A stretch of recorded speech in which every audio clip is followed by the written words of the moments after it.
that's challenging. I'm so jealous. Oh, you can see it. Oh, it's great.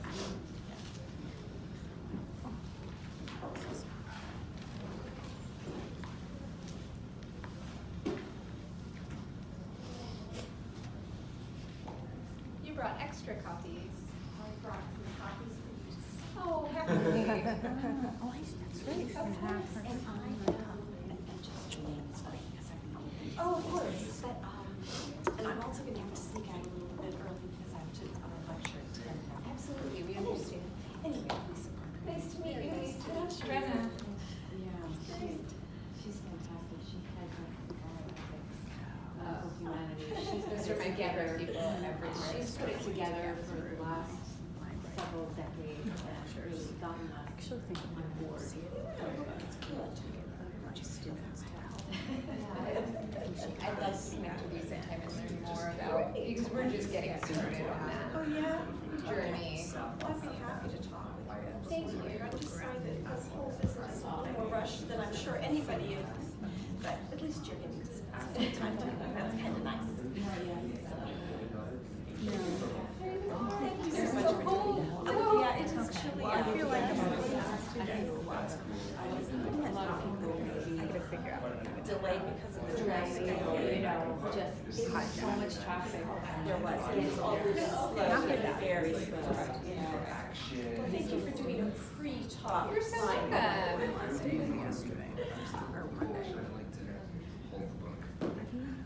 Which makes packing for sure more challenging.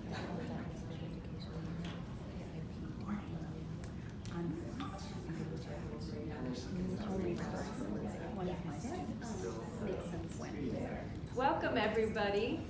For those who don't know me, my name is Ritu Thamman. I'm a cardiologist, medical humanities, and honored to be here to discuss Dr. Adwish's tremendous story and book that has inspired us for the occasion. And I wanted to just give an opportunity, if you would like, to just say your names, what your background is.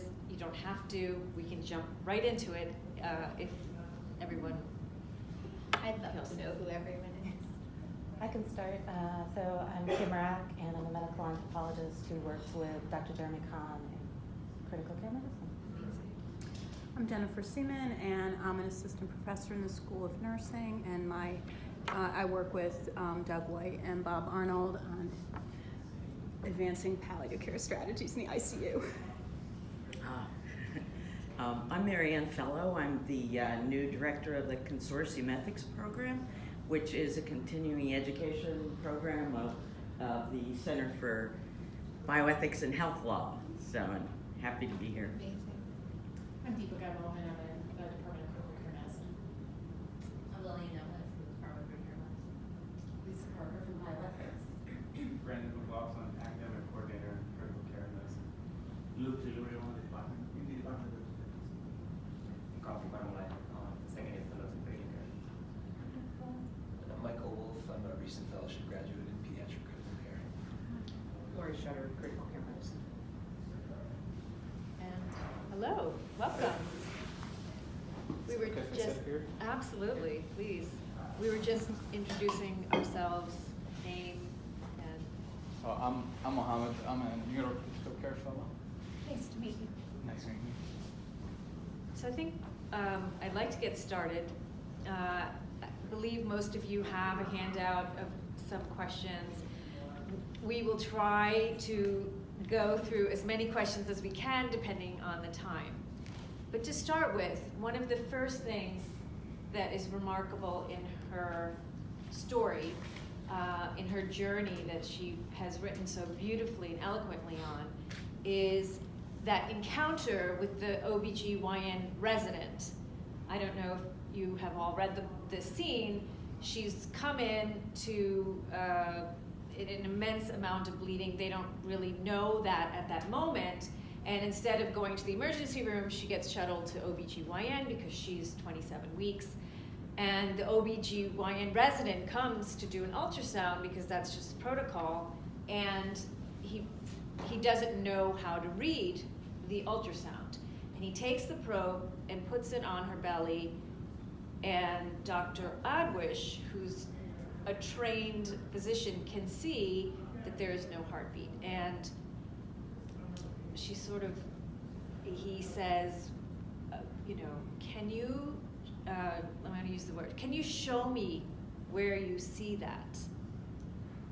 And this immense amount of emotion obviously is going on at that moment, and I thought that we could just delve right into that. For me, that moment was terrifying because I really recognized that he wasn't seeing the situation as it was happening from my vantage point. He was really viewing it from his own. But what's been interesting to me is I've gotten to talk to other people and hear about their reading of the book, is that this character, this OBGYN resident, is who the medical students most identify with. And they fear that they will be in that situation one day where they don't know what to do. And is it okay to say something? And it's so interesting to hear that perspective, of do we really allow for disclosure of, I don't want to say incompetence, but at the moment that's what it felt like, of truly not being able to fill that role in the moment. And should we do that better? Is the fault not entirely his, but really the system that we've set up of graded responsibility and always working at the edge of your comfort level and not always knowing when it's okay to ask for help? That was a very impressive statement there. One of the things when I was reading the book, what is the time period for this book? So I got sick in May of 2008, and my immediate critical illness lasted 6 months before I went back to work. But the surgeries that I had subsequent to that and the procedures and the ICU admissions for sepsis lasted another 8 years. So I've been fully well for 2.5 years. Because I'm interested in patient safety for the past 20 years. I was trying to put it in the context because the whole movement of patient safety started about 20 years ago. Yeah. And and one of the things, particularly in patient safety overall, we talk about supervision and how we are training the trainees. So I was wondering whether this happened in the 90s when this would never happen, or if this happened recently in 2008, which kind of makes me more concerned it's now. Terrifying. Even after, that's about 10 years after the patient safety started. We're still there, and maybe some of the trainees, educators can pitch in. Where are we in terms of training, supervision, expectations? Because I go to a risk management meeting every couple of weeks, and the things that come up where we assume people know, putting an NG tube, putting a Foley catheter, then people are not really trained on those things.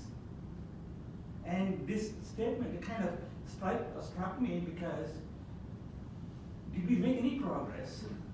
If we did not make any progress, what can we do? That, and I think that ties in also to the administration of LASIX and the authority gradient and not, going against what your attending asks you to do, even if you feel that it's wrong. I think that is the same issue that you're speaking about. I'd love to hear if you all feel that there's been a change. It struck me that there were two issues with what the resident did, which is A, okay, there's a lack of confidence, but B, asking the person who is vulnerable, who's the patient, to do the explaining just feels completely tone deaf. And that is the real fact. It would be fine if he walked in and said, I'm sorry, I have to go get help. Yep, that's all I wanted him to do, in fact, is to say, I'm gonna grab my attending and just come back. And that would have been okay. And that's what I tell the students. You can always do that, but the patient shouldn't be where you unburden yourself. I can only imagine what was going through that resident's mind even before the discovery was made. I, as a recent trainee myself, I can imagine on maybe not your best day. Yeah. But the idea that, you trip over the cord to the ultrasound machine, apologize to the patient who's in, being evaluated for an acute illness, these are already not good style points even before this issue. So Style points. You get 0 style. I love that. I'm going to start rating the residents on style points. But I can only imagine this is a resident who is clearly, Yeah. I don't know this person, but Yeah. he was clearly not acting on, firing on all 8 at that moment. Well, you remember maybe when he came back in my room to tell me what a horrible night it had been for him, Right. and how he thought maybe he'd chosen the wrong field. So Yeah. there was something that wasn't working for him. And Right, but the fact that we put people in situations where they have the ultimate responsibility to be at the, sort of the tip of the spear, helping patients, there's a breakdown there. I agree.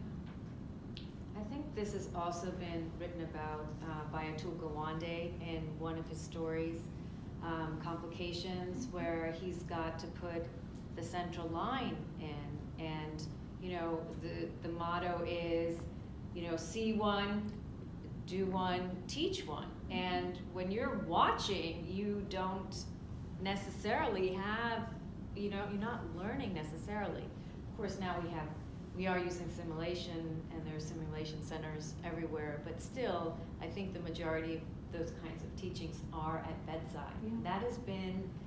That method has been in place for centuries, and because medicine's still an apprenticeship in essence, and Maybe we need to be forgiving of trainees for not being 100% ready to practice independently because they're trainees, but maybe foster an environment where a trainee knows that they can do something imperfectly with support and teaching, and maybe focus on the sort of so-called soft skills of communication in that moment. Because you don't have to be a perfect ultrasonographer, but you do have to be a perfect communicator. Mike, I think that's a key point that you mentioned. It goes back to Deepika's point that while we could focus on the education process, to me what's more concerning is the complete tone deafness of him turning around to clearly somebody who has education and training and knows things, and basically forgetting that you're in a position of need and concern at that point, and beginning to ask you to help in your own care. Which, to me, that's a greater deficit in our education if we are not addressing early on that this is not about them the whole time, it's about the patient. Right. And they should not be, they're going to face times where they're going to be interacting with people that know more than them about certain situations. How do you manage that and don't focus on yourself, but focus on the patient's needs at all times? But I think you bring up a great point about the culture of medicine. The problem is it's interesting if the students identify with this, but it's not really any different if you enter into a different institution and they do things differently, even as a practicing attending, right? Like, what if you go to a different institution and it's like they do things differently from where you came from? Yeah. How you do your culture is how you decide whether you should have antibiotics or protocols are different. And then even be able to be willing to ask for help, even as an attending, is an interesting culture. I think the culture of medicine is the problem, is that we are willing to actually say that there is any kind of gap analysis. And even though in the 6 competencies, we argue that one of the things we assess the trainees on is whether their ability to self-reflect and self-modify practice and take learning and find where their next delta gap's going to be. I don't know that in individual practice it varies. I think on a day-to-day basis, maybe it's just a bad day for that poor kid. At the same time, it could just be a bad day for any particular attendee too. And humility, I think, is at the crux of everything that you're saying, and that's not part of our indoctrination into medicine. A lot of it is, adopt a position of confidence and project that even before you're ready to, and that doesn't allow for humility. being comfortable to say, I don't know. The culture of medicine, I think we changed somewhat in the last 20 years, but I think still people are uncomfortable to say, I don't know, I need help. Because one of the things I also do is physician peer support, and that's sometimes something comes up all the time. I will add one more thing just to play the devil's advocate. Of course, I'm not justifying what he did, and but I say it helps to understand where people are coming from, but that doesn't mean that I justify what they did. Sometimes, and this is something I, a long time ago, when I was a second year, well, it feels like a long time ago. So when you would feel overwhelmed or overloaded and try to talk to your attending about that, you would get different responses from different people, but definitely the wrong response is, well, if you saw 20 patients tonight, when I was a second year, I saw 30. And kind of like, just stuff it up, just do it.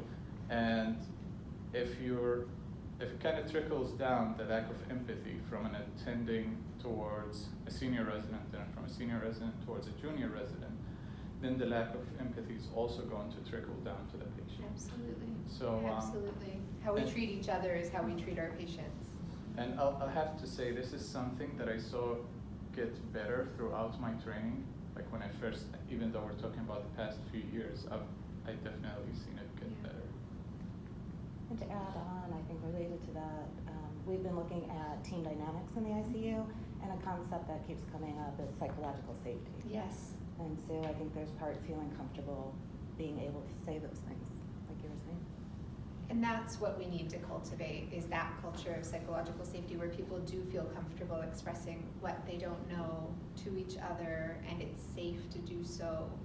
Or voicing an alternative opinion. Yeah. Like a LASIK. Exactly. So when I first read that, I was immediately like, oh my goodness, and I mentioned this. You were a means to his education. You were not an end in yourself. Correct. But then so after Monday's talk, I'm reflecting on this more, and it's echoed throughout the book. You talk about how hard it is to be the recipient of care that's awkward and almost burdensome. And so I feel that tension because I bring students into, we have heart failure patients that are, who are very, I can only imagine how tired and feeling like completely overloaded they are, literally. And then I'm going to inflict yet one more round of, can we listen to you? We're gonna, where is that balance between how the patient and the education of the next, generation of students, regardless of what their discipline is, how because that continues to show up. Yeah, I'd love to figure out how we give patients more agency in that process. I think we've taken a lot of liberties with patients because they are accessible and present and essentially hostages to our care. Mm-hmm. And we presume a lot. And honestly, for me, just involving them in that decision, being aware, obviously, of their emotional state before I engage trainees, avoiding it if it's not necessary. I do pulmonary hypertension, so I'll sometimes have an end-stage patient whose murmur is remarkable and I will want everyone to hear, and I will stop myself because they are dying and that's not respectful in that moment. Ultimately, it has to be individualized, but asking permission is at least one thing we can always do, even knowing that there's privilege in that, and they're likely to give permission even when they don't want to. That's a good point. Welcome, new people. No, we're happy to have you. There was the whole scene with the LASIKs as well, on page 47, where it's given as a casual choice. And I know that we're in mixed company here, so there's attendings and there's fellows, and sometimes It may not be a safe space to even discuss, so maybe it will go to the attendings. If it feels uncomfortable, we don't have to talk about it. But this is part of our training system, and if you have to, you're taking orders from somebody who's gonna be writing your recommendations, you know your place in the power chain, which is lower. And certainly you don't want to create any more tension. On the other hand, there's a struggle if you feel that the choice is not right. In her case, she had bled out 27 units and she was in hypovolemic hemorrhagic shock, and her urine output was nil, so they were giving Lasix, which, in hindsight, we might look and say, this looks perfectly clear, but in the moment, it wasn't. And it raised an interesting point, again, to do with the hierarchy that we are embedded in, which is, our training system. I read that, and I came from Columbia Presbyterian, and in that system, everyone argued. So it did not feel abnormal to question your attending. Never once did I feel that, because we argued all the time. And that was part of the culture of medicine at Columbia, and it was very, it's a very high medicine culture. No one would take offense because you'd have to defend yourself. And as long as you could defend yourself, it didn't matter if you were the medical student or an intern. So I remember having arguments when I felt I was right, but you had to have your scientific backup. So in this situation, it didn't feel like, it just felt like, here's the lion and here's the mouse, and just shut up and don't say anything.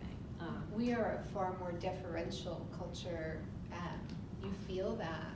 You have to draw out criticism and critique from everyone. It's interesting. I don't know what in your critical care units, because this is a daily occurrence, fluids and... I think some of it is local culture, whatever the local locality is, whether it's a university hospital or a private hospital. But some of it probably is specialty dependent also, and medicine probably a little bit more interactive. Probably there are attendings in medicine also that say, just do what I told you to do rather than asking questions. But surgeries at a further end of the spectrum, perhaps. Specialties to some extent. When somebody says something, they just ask how high rather than would I really jump. And that probably kind of ingrained in the culture in one sense. That probably needs to change. But even in medicine specialties also, probably it's some attending, again, it's a bell curve. Some residents or trainees are more assertive than others. Some nurses are more assertive than others. And probably the same with the attendings too. In the ICUs, probably there's more interaction compared to outside the ICU specialties. At least that's my experience back 30 years. I find the choice of the Lasix was very perfect in terms of its description, because it is something that we, like you said, have every single day on the rounds, and yet there's theoretical equipoise either way. So some would argue there's no right answer to this fluid question or this diuresis question, and the timing matters. And to argue the whole gestalt of like the timing of hour 12 versus 24, 36, 72, or 96, when you're going to give the diuresis for the post-resuscitative phase of a hemorrhagic shock patient is going to be, there's no hard stop point. So no one's going to win in this particular conversation or argument. So I found it very interesting that you chose that as the tension point, because I think where it ends up coming to is there's equipoise. So it's going to be up to the attending versus the trainee, and it causes the autonomy questions that come into play rather than the hierarchy. I don't know. But I guess the way I interpreted it was that it was a cavalier decision on the part of the attending physician who didn't really think through where is the patient in the resuscitation. Right? That was Absolutely. was not the casualness. The casualness and that actually struck me through the entire book, where people, they didn't recognize the severity of your shock when you presented. They didn't recognize, I don't know, there were numerous occasions where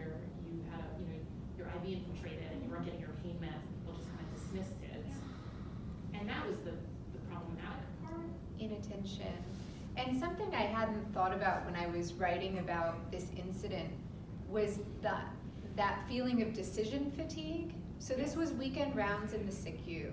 They round on, sometimes 60 patients. This attending didn't know me. It was weekend rounds, and it happened in the doorway.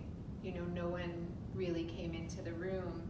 And I felt that you're rounding on the 59th patient, and it really is decision fatigue. You can't put all of your energy into the decision in the same way, and I hadn't thought about that aspect of it before, but maybe that's where we make these casual errors. I think that's a very important point, because 440,000 deaths in this country based on medical errors. How much of that is related to moments like this, like where you do have decision fatigue? And do we know how to recognize it? Right, and how do we do that? It's held against us. Anyone who's been on Twitter knows the NRA is holding that against us when we complain about gunshot wounds. They're saying, well, why don't you deal with your 440,000 deaths first, and then we'll talk. So it's incumbent upon us to, I don't know how this would be, but this point has to be, brought up. It strikes me that one of the things that we know that can make the culture of disclosing errors and catching errors better is open lines of communication. And as everybody knows, we've borrowed a lot from the airline industry on that with crew resource management. But I think the notion that regardless of your point in the hierarchy, you can stop the gears and say, no, this is a problem. It takes a lot of buy-in and can be difficult to make that a part of culture, but I wonder if a culture of more open communication would have been better. It also depends on where you want to put your flag, right? Where you're prepared to defend your, right? So the question is the resident prepared to go to war over Lasix, right? And my guess would be, that feels like a nothing decision. It feels like not a big deal. And that's the problem, I think, exactly with this decision fatigue, where the small decisions start to blend together. And even in more, oh, sorry, go ahead. I was just going to say, it also seems like we would view this scenario differently if the attending had thoughtfully made a good choice, and the intern or the resident or whoever didn't agree and wanted to argue about. I mean, I also was trained in an environment where the culture was very much to discuss, and anyone in the entire care team could say, well, I think maybe we should do something different, and we would discuss it. 90% of the time, that conversation would end with the attending having made their point, and everyone else saying, oh, now I've learned something. Yep. Now I see how I didn't quite understand that. And so these scenarios that are described here with the Lasix were much less common. So the idea that you could actually put a stop to something didn't ring true even in that environment where everyone was contributing, everyone was discussing, because most of the time the decision was made more thoughtfully and with more knowledge and experience. But I think the point of decision fatigue is important, and we aren't really addressing as much that we as attendings don't recognize our decision fatigue. Our residents and trainees, medical students here in the ICU only cover 1 to 2 patients. They shouldn't have decision fatigue, right? They don't have many patients to make decisions on. Our residents cover 5. Our fellows cover at most about 10. I'm covering 20 plus all my patients on status call plus the other things. So we as attendings may have to step up and own the fact that our trainees may be looking at their patient in a little more detail than we are, because we're superficial, because we're trying to do too much. And I don't know if we as attendings have really owned that and realized that we're now the ones with the decision fatigue. We're working harder than our trainees. It inverted. It's inverted. Yes. And it used to be the trainees were the Yes. ones that we were policing them because we didn't have to do as much. Now But we're the doing hierarchy more. hasn't inverted. Yes. And that's, I think, Correct. The critical. hierarchy hasn't inverted, but the responsibility Yes. and the decision fatigue has inverted. And it's hard to blame a trainee for not wanting to go toe-to-toe with their attending over something that might not have been in their mind as clear-cut a decision, when from personal experience I can tell you that even when the decision is clear-cut, strongly disagreeing with your attending in a respectful way can be met with very harsh action. For instance, as a resident, there was a patient whose cardiac physiology was such that a large fluid bolus would have probably killed them.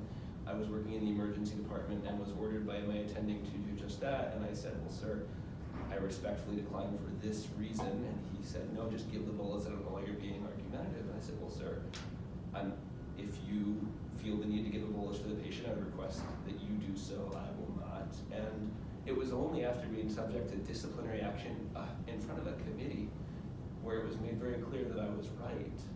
What was I sort of vindicated? But Wow, what a thing to go through. as a second-year resident.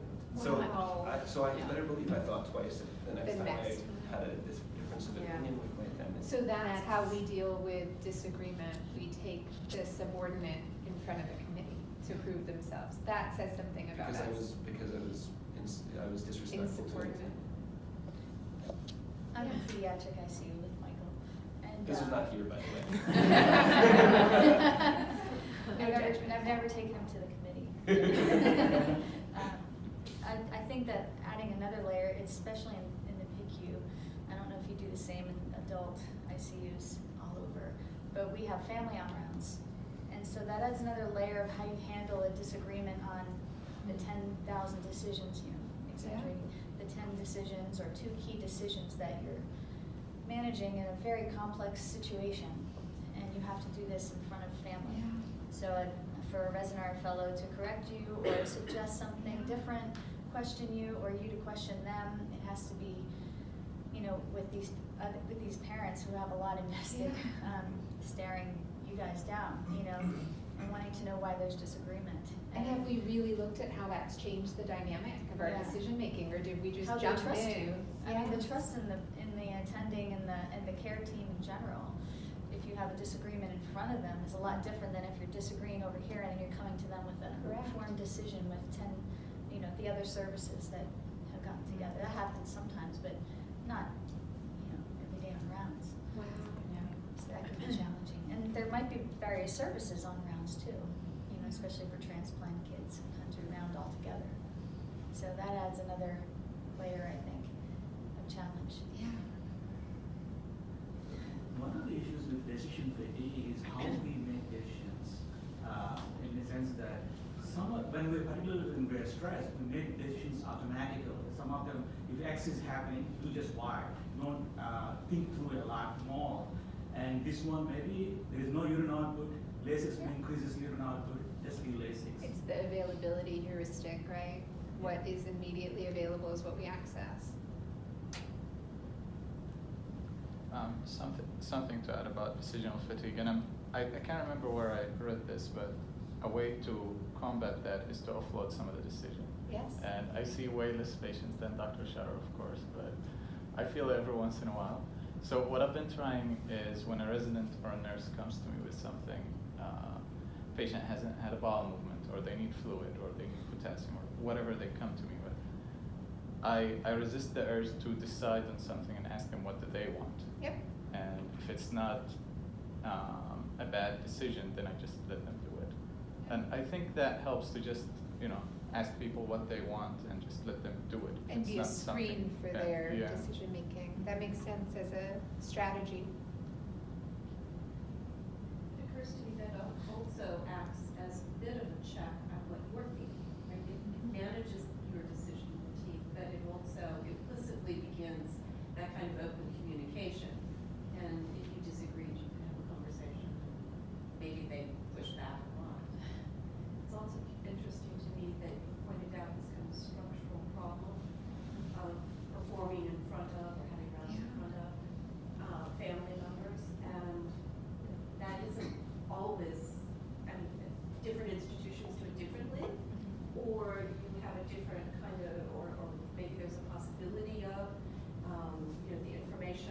discussion for, you know, we're really sorry your child is here, you're going to be around when people are rounding, this is what's going to go on, and don't worry when they disagree with each other. This is partly about education, it's partly about getting to the very best position, right? And if you hear that a couple of times, you know, on the way in, or if it's posted in the family waiting room or something, I mean, a naive, not medical perspective, but having been there a bit, Setting expectations, I don't think we do that as well as we need to.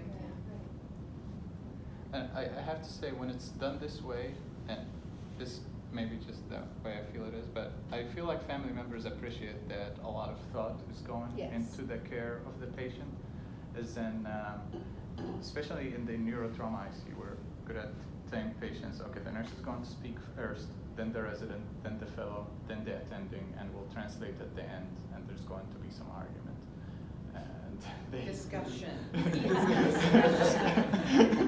That's the term we use. And that's a good role for social workers, nurses, to really be consistent with the medical team and understand, which is a big thing, but to be able to translate or mediate for families. I just have a lot of empathy for what you're doing. We appreciate you. I wanted to also talk just about hope. Next idea, Rana has written, my recovery had empowered their hope. This is when she's recovered the first time and goes to church with a bright flame of tangible success. I had a complicated relationship with hope that was powered by religion. And I think I chose that because all of us have different versions of what hope means. And I quoted one of my mentors from Columbia, Milton Packer, who was one of my attendings. He's a very famous heart failure guru now in Texas. And he did all the trials, initial trials. That's why we use ACE inhibitor. He was the whole neuro hormonal milieu. He's the one who did all the trials. But he recently wrote this. I'm not going to read the whole thing, but just the last, because he's so many times he has to go, and these are end-stage heart failures, LVADs, waiting for transplant, and just at the end, so my answer, this is his answer to somebody saying, one of his patients' family saying, is there still hope? My answer, hope is really critical right now. If you believe in prayer, this is the time to pray. If there is soul searching that you have postponed, this is the time to do it. And if you have the capacity to believe in miracles, this is the time to embrace that. Many young physicians were puzzled by my response. They wondered why I didn't deliver the cold, hard facts. My response, the facts do not preclude the possibility of the improbable. More importantly, no human being should ever be deprived of hope. Hope is not a passive response. It provides strength, it mobilizes the best in us. For some, hope is the vehicle that allows the improbable to become actionable. Unfortunately, most of the time, my expectations of a dire outcome for the patient came true, but not invariably. On occasion, I would return to the waiting room and announce that, for inexplicable reasons, the course of events had gone much better than expected. I was amazed, surprised, delighted. The family might say, we knew you could do it. We were counting on you. We really believed it was possible. It's beautiful. Just wanted to see what the range, how people read that, because there's a balance here between, and it's a very delicate balance between false hope and hope. So. I think it varies on how your team works. When I was in another city, I had a neurosurgeon I worked with, and every patient was going to recover no matter what.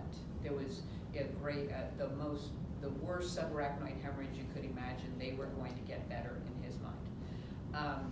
I found that I would often take the opposite extreme and because we would meet with families together, and families turn around and say, we want to hear from both of you because we realize reality is in between.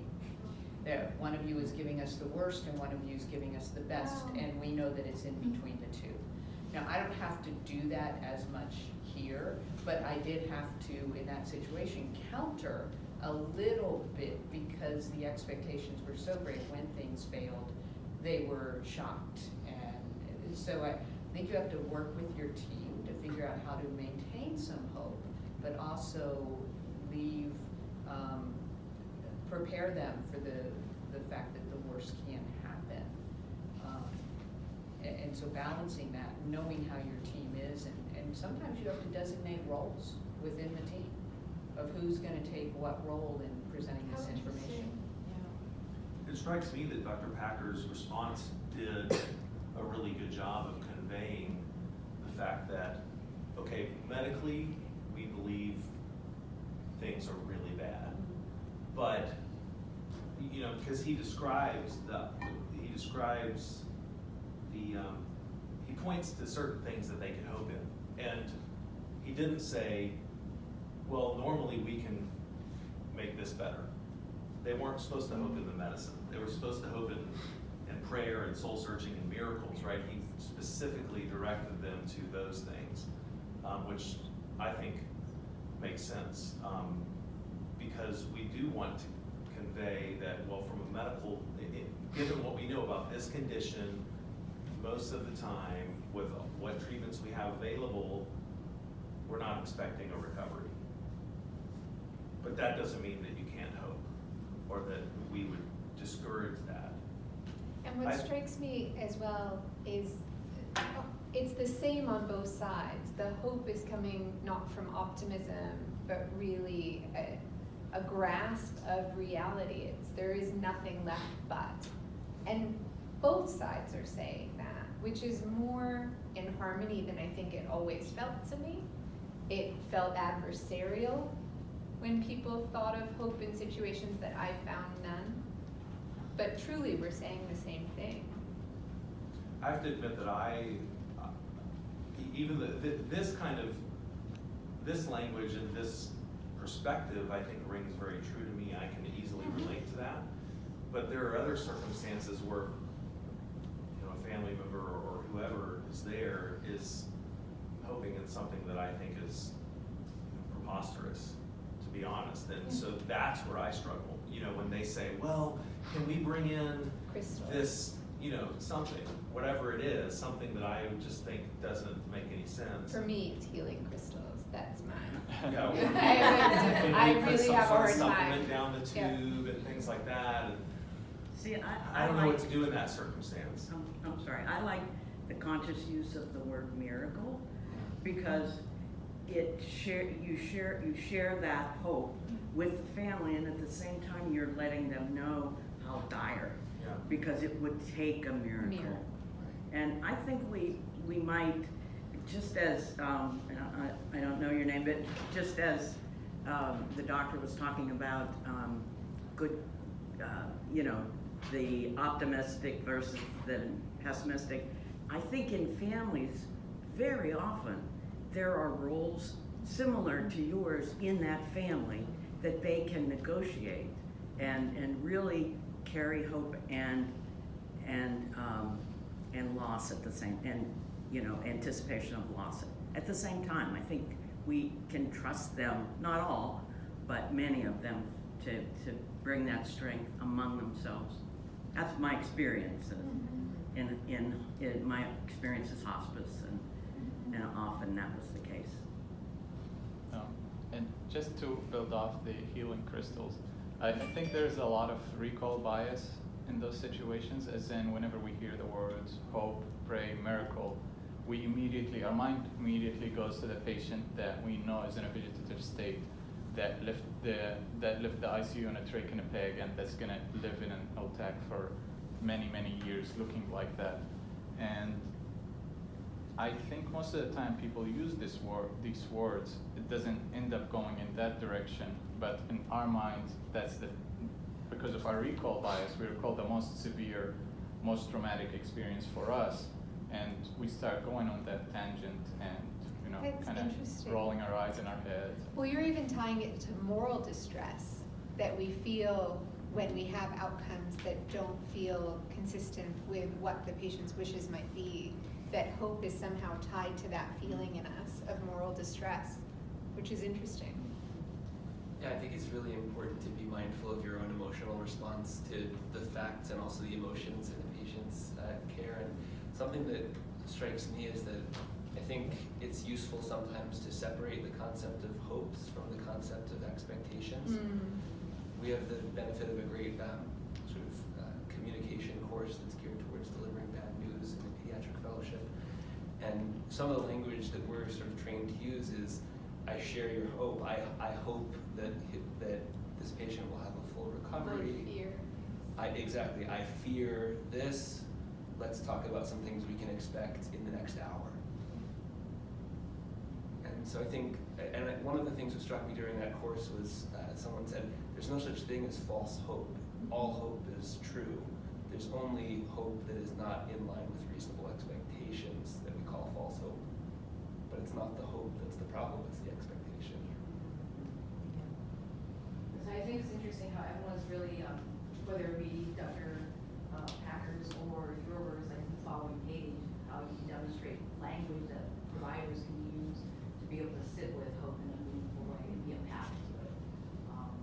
So I thought that was really useful a couple pages later, where just being able to align with it is pretty important for families in general. And do you find that changes over our training? I was much less comfortable doing that as a resident or a fellow, and now, however many years out, I can say this doesn't feel out of line, but I don't think I could have said it. I didn't feel I had the grounds to say it earlier, and I don't know why that is. Me, I guess probably pragmatically, maybe just seeing more trajectories, so you have the ability to see the end of one that happens to be, actually a miracle. You got to witness it. It was really awesome. At the same time, so it might just be life experience. Yeah, I'm just curious from the trainee's perspective. We obviously teach C3 and PC3, the ability to be able to sit with miracles and hope. And I'm curious, in your experience in the last year since the course, has it been used at all in terms of, or has it been useful in terms of being able to sit with the miracle, the religion, and the? Definitely, I would say yes. I think this course, I think it happens both adult and peaks, but it has changed how we listen to patients' conversations and how we respond to it. I think part of it I agree with this because of the experience. As a first-year resident, I don't ever want to be wrong. When family asks me to hope for a miracle, we always want to imagine the worst-case scenario, the end of one, and we want to say, I don't want to be wrong. Okay, I don't think that's going to happen. But as you see more and more, you're going to say there is some variation. So you need to accept and then say yes. I almost even reading this and thinking, if a medical student had said this to a patient that I knew was going to die, would I feel the same way about it as a seasoned attending saying it? It seems like to me that the more experience I get, the more comfortable I am. Maybe that's not the right word, but the more I'm willing to accept uncertainty, and that I hadn't thought about it. I hadn't thought about how that relates to this notion of hope, but certainly in terms of medical decision making, I feel what I perceive is that the less experienced you are, the more disturbing it is to not know what to do, and that I, after doing this for 18 years, will say to a family member, we don't know what's going on, or we don't know how to fix this, in a way that I have never seen, and it certainly my younger self would never do, and I haven't seen others who are less experienced do that. And I wonder if that somehow is related to that, because when you talk about hope, you are acknowledging that we don't know what will happen. The very word implies that there's an unseen future, and we are hoping for one version of that future, but not knowing what will happen. And so maybe that's one reason that with experience you're more comfortable saying, maybe a miracle it's all, I completely agree that its experience becomes a lot easier. I think situations you encounter, and Luke and I probably are the oldest people in this room as far as our training, and I will say I have definitely seen more acceptance of spirituality, of wellness, of unknown, and being able to accept that in our education and our interactions with families than it ever used to be. I also trained in the era where you never evoked the God word, ever. If you said that, you would get in so much trouble. And then I worked at Loma Linda for a while, where I walked in and there's a big Jesus over the, in the waiting area that's like 30 feet high. Hello. And all of a sudden I started having to embrace the God word, and it suddenly became very comfortable using that and recognizing that this seemed to help families. But it was a culture change that shocked me into it. But I think over time we're seeing a change in medicine as being more willing to accept discussions regarding those. Luke, would you kind of I agree. With time, you probably understand your own limitations better, and you're more comfortable saying, I don't know. Again, that I don't know thing is a cultural thing in medicine. We're always afraid to say, I don't know, whether the patient or colleagues, anybody else. But I think with time, you're more comfortable saying, I don't know, and take the consequences of it compared to an intern or a resident going and say, I don't know. And I think being humbled really helps. Like when you see a patient and think they're absolutely not going to do well, then that patient ends up walking out of the hospital. But sometimes you have to either get humbled yourself or just share that story with others. And I think we're inclined to share statistics with our nurses and our more junior trainees and be like, oh, there's this percentage that we make wrong decision, there's that percentage that walks out. But if you actually tell them the story, I saw a patient that came in with this, and I thought they weren't gonna walk out, but they did. And that would make them stop and think about it, the story, not the number. Correct. There's power in the story. Much more. And go ahead.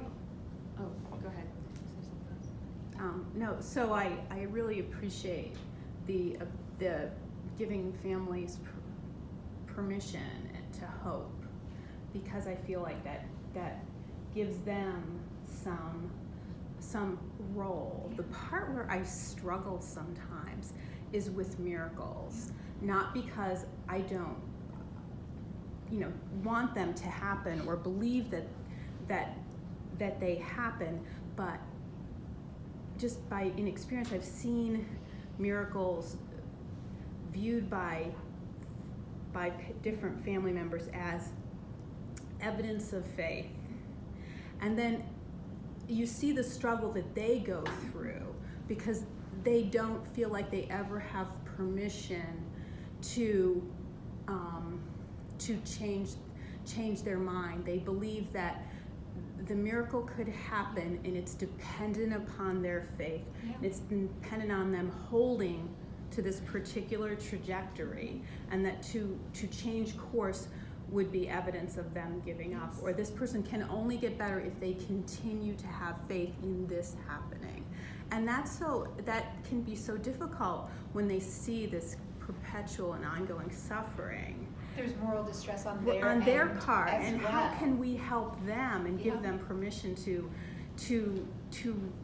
rethink what hope means in that particular situation? And that's the flip side of the coin of using the word, so thank you for that. Yeah. It's so important. And it ties into the next idea. Dr. Adwish has written on page 129, as physicians, we often don't recognize emotion.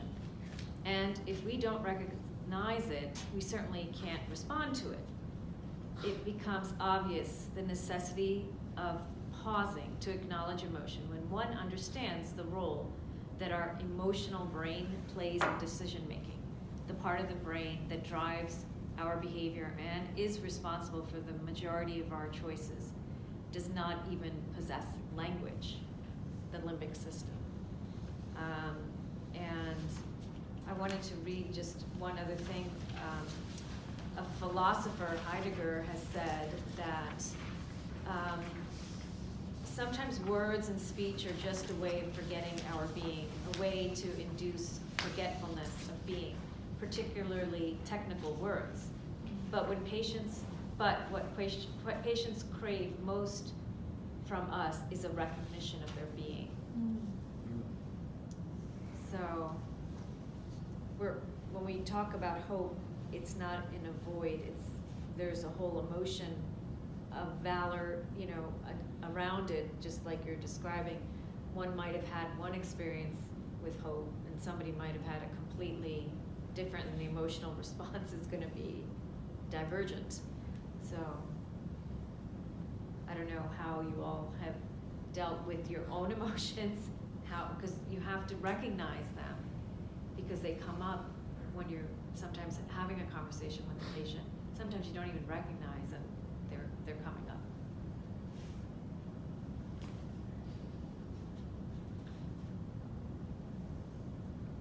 I have a simple rule for this.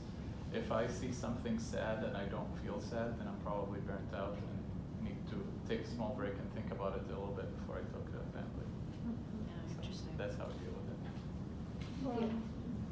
No, I was gonna say the emotional part of my job is sometimes the hardest part. I mean, the most exhausting part of the week, is not necessarily doing the medicine part. Yeah, it's dealing with all of everybody else's emotions and trying to keep yours in check and to some, but still be human and, deal with all of that. It's sometimes the most tiring part of the day. Sure. I put a chart that I got, a curve, the burnout curve, which is on the back. I got this when I went to the American College of Cardiology at a conference just recently. And it really just was interesting because all of us might have had some experience of being on that curve, which has to do with the emotions that within ourselves would have been evoked, and how we manage it. I think sometimes just naming it helps.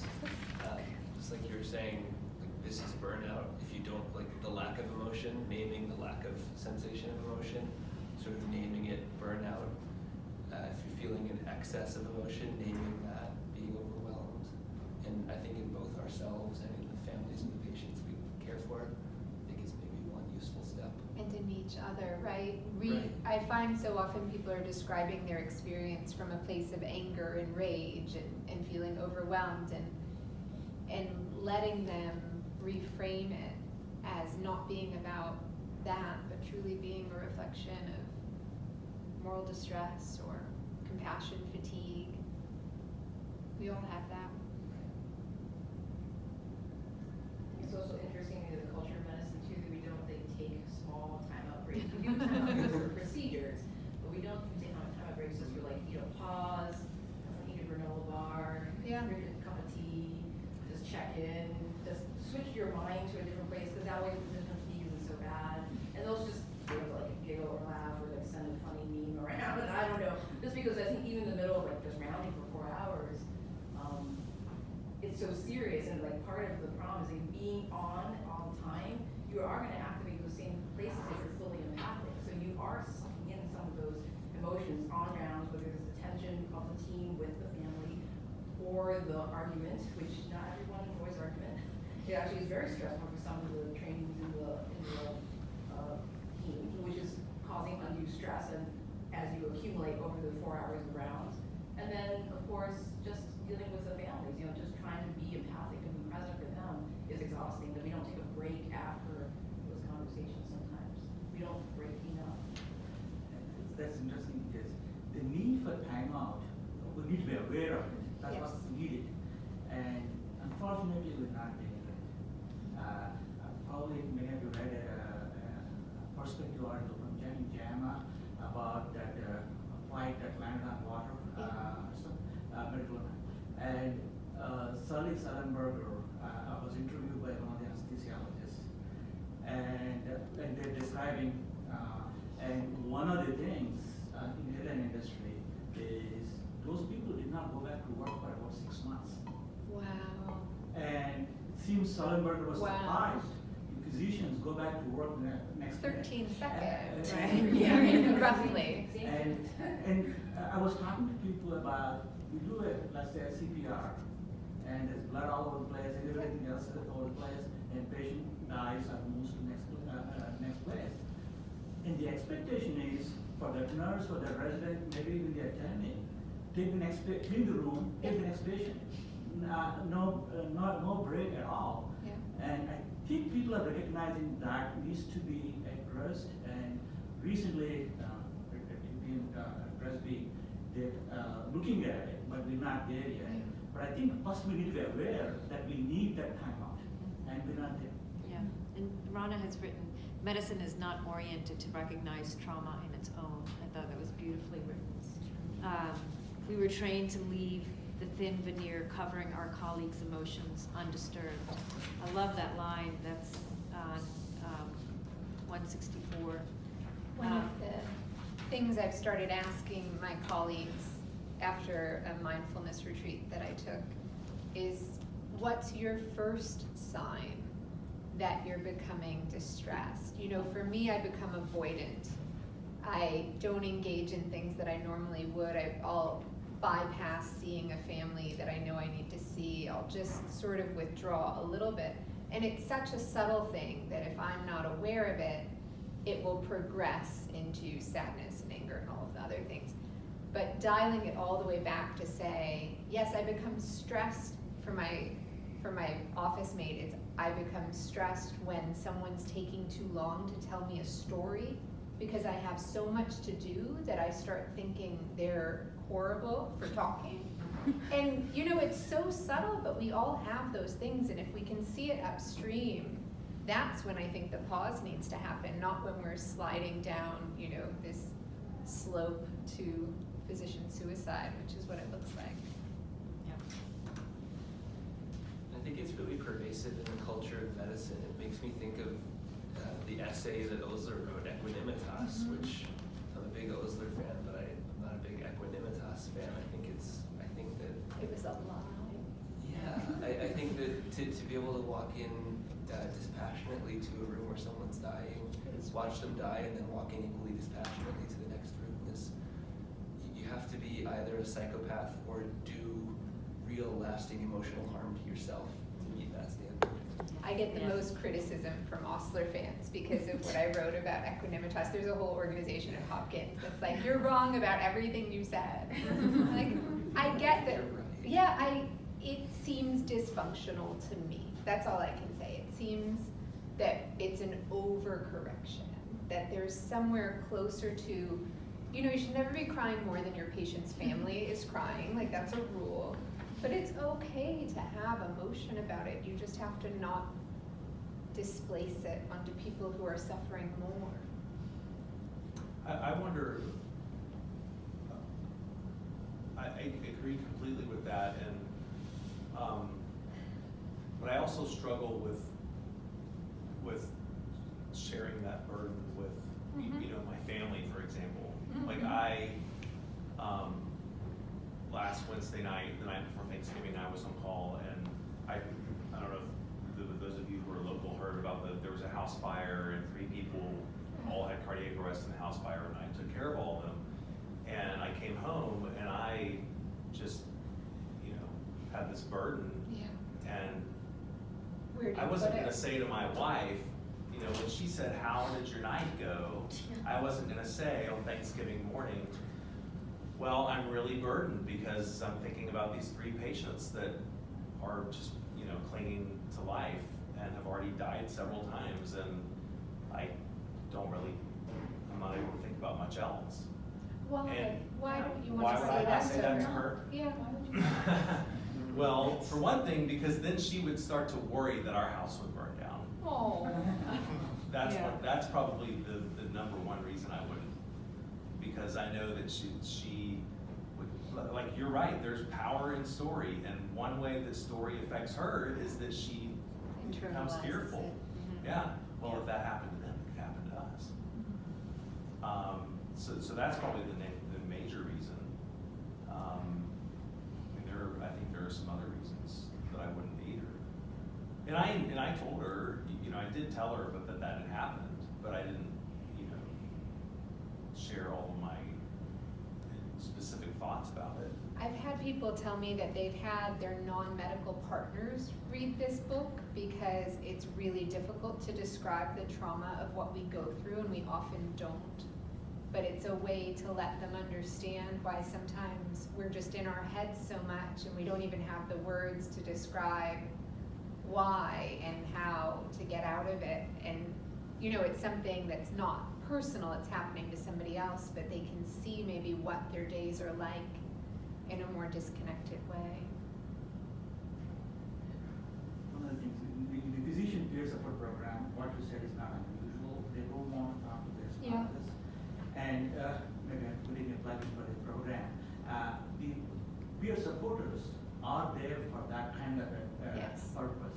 And although we started as a peer support program after second victim medical error, most of the program is now geared to adverse events and people approaching, like basically what we say is going to cup of coffee with a friend and chat. And I think that's kind of a venting, probably not the right word, but kind of expressing things you can express to either a non-medical person or a spouse, because the resident physician assistance program manager says a lot of physicians say they don't want to talk to their spouse for a variety of reasons. And I think the peer support volunteers are all physicians and may be able to talk to each other in a, I guess, non-judgmental way. Interesting. There's a part of your story where she's admitted and for possible uterine rupture, so she's on bed rest, and her room becomes a confessional. And all of her friends who are residents and attendings come one by one and have tea in Rana's room. And that's where those kinds of stories start to emerge. Like, oh, can I, this patient, came in and crashed, whatever the story. And I thought that was so interesting, was like, just, walk up into the hospital and chat, basically. And that all you needed for that to happen was just a space and time and presence. But it wasn't magic. It wasn't like we had resources and a program. It was just we had each other. And I think that's really the key, right? That you feel that there is maybe somebody, one other person, perhaps, that would be able to listen to what you just went through, your story in the moment, and it's relatable. Like, I get it. I've been there. I've had a similar experience. Gave them their time out. Yeah, well, now there is this idea of the pause that came in existence about a year ago out of an ER in California. It's actually a classmate of mine from Northwestern who started it, and 30 seconds, you'd think 30 seconds makes a difference, but it does, just to take that moment, because the idea of trauma in medicine is that, like in war, you have trauma and then you come home and you remember, but we have trauma every day, and we're going back to the grounds where the trauma happened all the time. There's no other place that you have to. So it's very hard. I have a question about that. Do you, and this is just something that came to me hearing what you said, do you think something like a moment of silence or something like that after a failed resuscitation attempt? Because we're sitting there, there's the blood, there's the broken ribs, the needles, the femoral lines that are still oozing out, and it's kind of like this awkward, get out of the room, stand by the door, and I wonder from what you're saying if that awkward post-arrest phase should just be acknowledged, hey, person died and should be silent for 30 seconds, a minute, whatever. That's what it is. That's exactly what that is. And you also acknowledge them by their name. you say, we're gonna pause, you ask everyone to stay in the room, you pause for a minute, and I say, we're all gonna respect Mr. Smith and just pause for a minute as we recognize Mr. Smith has lost his life. And everyone just says, yeah, that's part of the pause. The other way I've heard the pause applied is before you walk in a patient's room, to pause before you walk in the door, just to gather yourself and recognize. As a mindfulness As a practice. mindfulness practice to shut off the last big decision, and now we're turning on to another one, as a way to help with decision fatigue.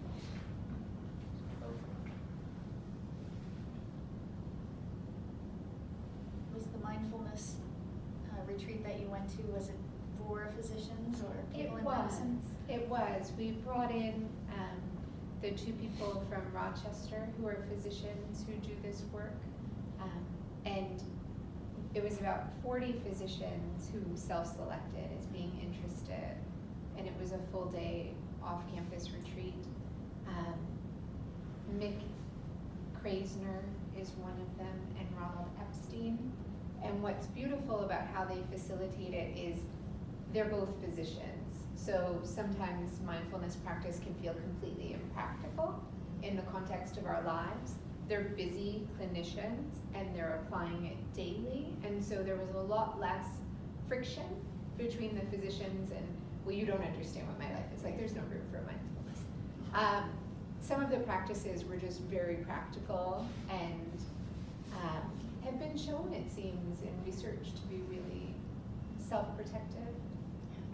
We're trying here, there's an initiative going through narrative medicine, which I teach here at the medical school, to do a retreat for physicians. I'm working with, to get that done in the spring, so I think it'll be open to every. Have you talked to John Losey about that? Because there's also the group through the School of Medicine that's doing wellness work.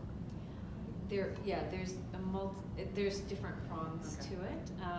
I'm coming from it from a narrative medicine point of view, but also I've had, because of my origin and my background in Vedic philosophy, I've had a lot of training and work in mindfulness, which I use. My vantage point is going to be a little bit different, but There's a bunch of resources here at UPMC, whether the UPD physician level or the GD level, right? The Center for Integrated Medicine offers a real 8-week MBSR course. Very cool. If you want any resources. And Ronald Epstein wrote a book called Attending, which is all about his mindfulness training. I find it's a beautiful book. I'll add another resource that just I mentioned. You'll be surprised how willing the team members are to talk. Just someone needs to start the conversation. Yes. Like especially when it's a death that is sudden and unexpected, everyone wants to talk, but I feel like not everyone wants to start the conversation. It's all just below the surface, but if you just scratch it. Right. I think we are over your Yay. time, so I really want to thank all of you for Yes, being here thank you. and being part of this discussion. Openness feels so good to be able to talk like this. So thank you so much. No, thank you. This was a gift to me.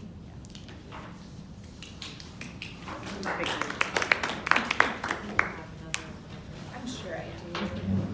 Brandon knows everything. He's got your whole schedule. I'm happy to sign books if you guys are interested. I know it's like weird and awkward. That's the downside to the Kindle.